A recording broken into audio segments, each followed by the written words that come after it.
partirei con le mie domande da Alessandra Galasso, che come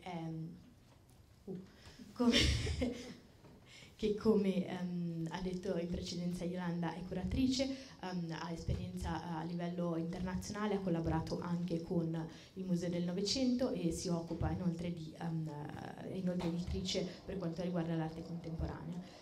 Ora, quello che mi piacerebbe ci raccontasse un po' è qual è stata nella sua esperienza di curatrice la collaborazione, se ha avuto occasione di collaborare con collezionisti privati e soprattutto se abbia notato differenze in questo frangente tra la sua esperienza in Italia e la sua esperienza all'estero.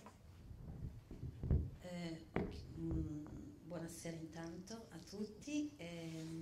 Sì, allora dunque io ho esperienza internazionale avendo lavorato al PS1 di New York, pre-restauro, quindi 94-97, e al Magasin di Grenoble, che è un centre d'art il più grande fuori Parigi, francese.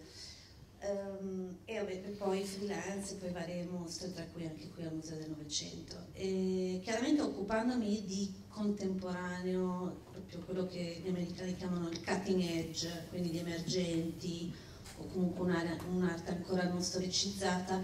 In genere ho la fortuna, per tanti la sfortuna, di occuparsi degli artisti viventi, quindi in realtà le opere arrivano quasi sempre da loro, sono progetti nuovi. Ciò non toglie che però a volte si fanno retrospettive di artisti che sono o mid-career, quindi a metà della loro carriera, o a volte morti, da cui quindi la necessità di chiedere in prestito opere.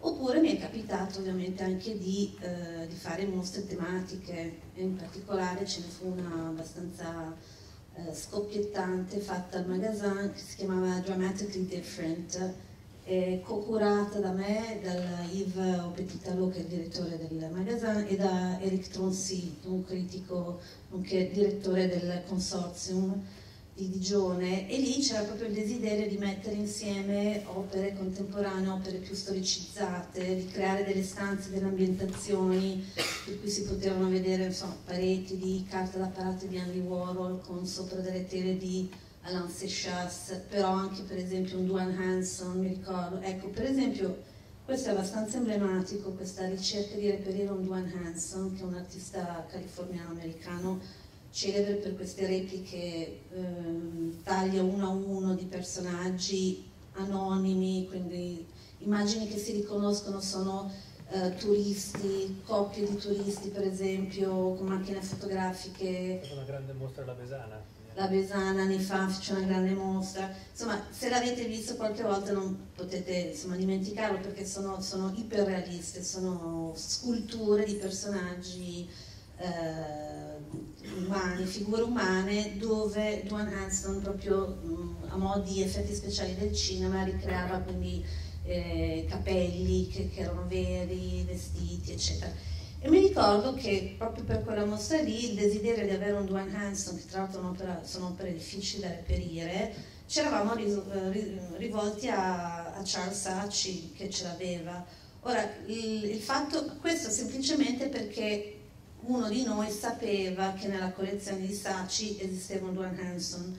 È chiaro che finché non è apparso Vastari, tutte le volte che uno ha il desiderio o l'esigenza di reperire un'opera per una mostra, che sia tematica o una retrospettiva, può unicamente fino adesso affidarsi alle sue conoscenze personali o un sentito dire, cioè conosco quello che conosce quel collezionista che l'ha visto una volta andando in casa in campagna, insomma anche molto segreta come cosa.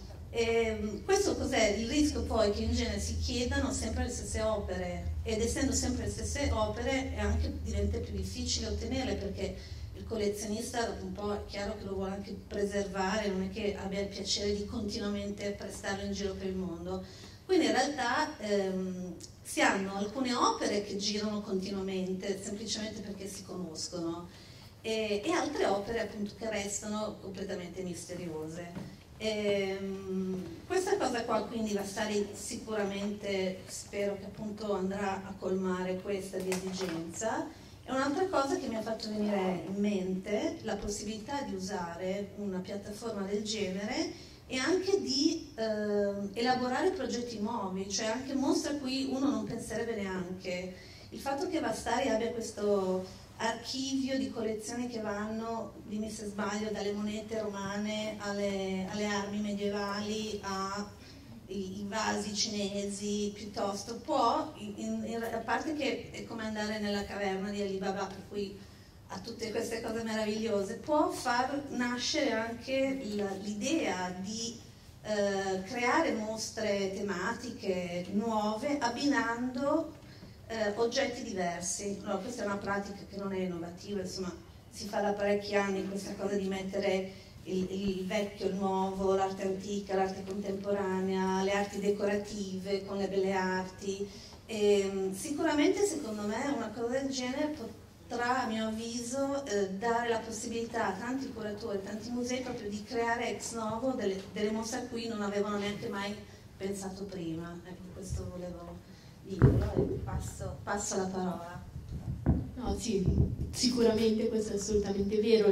Per come è studiato il sistema è possibile operare ricerche non per collezione, come dicevo, ma tematiche, in modo che si possano appunto trovare oggetti a cui non necessariamente si era pensato, creare un contesto storico piuttosto che mettere in dialogo oggetti che non necessariamente sarebbero in immediata relazione, diciamo, assolutamente. E dicevo, per cui anche con l'estero ha riscontrato molto questo problema, diffuso. Non ho risposto alla domanda, mi accorgo adesso che non ho risposto alla domanda. No, in realtà si equivalgono, poi l'Italia ha tutta una serie di lacci-lacciuoli ulteriori, cioè che aggravano la situazione, quindi se si opera fuori dall'Italia diventa più difficile avere in prestito opere italiane per questioni che magari anche qualcuno qui dei miei colleghi relatori vorranno raccontare, o magari ci aiuta anche Yolanda, essendo conservatrice del museo, che c'è questa questione del vincolo posto dalle belle arti, insomma, che non è un problema da poco. Però diciamo che, ecco, le difficoltà, tolte gli impedimenti burocratici, si equivalgono, cioè fino adesso ci si è sempre mossi perché per conoscenza, per relazioni. Chiaramente gli americani sono meno secretive, cioè per cui non hanno nessun problema a elencare le collezioni che hanno, quello che c'è. Gli italiani sono storicamente invece più restii, gli europei in genere. Però ecco, diciamo che sicuramente fino adesso tanti collezionisti che avrebbero anche il desiderio, semplicemente o perché non conoscono i curatori, o come spesso accade, questo succede spessissimo, il collezionista vede una mostra e ormai è troppo tardi per dare un prestito, perché non essendo a conoscenza che questa mostra era in cantiere o comunque la si preparava, cioè una volta che è pronta e la si vede in uno spazio espositivo non si può fare un'aggiunta. Quindi ecco, diciamo che era troppo, voglio dire, basandosi tutto sulle relazioni personali, questa cosa qui è chiaro che limita. Poi grandi differenze in realtà tra l'estero e l'Italia in realtà non ci sono, almeno non quelle che io ho trovato. Benissimo, grazie mille.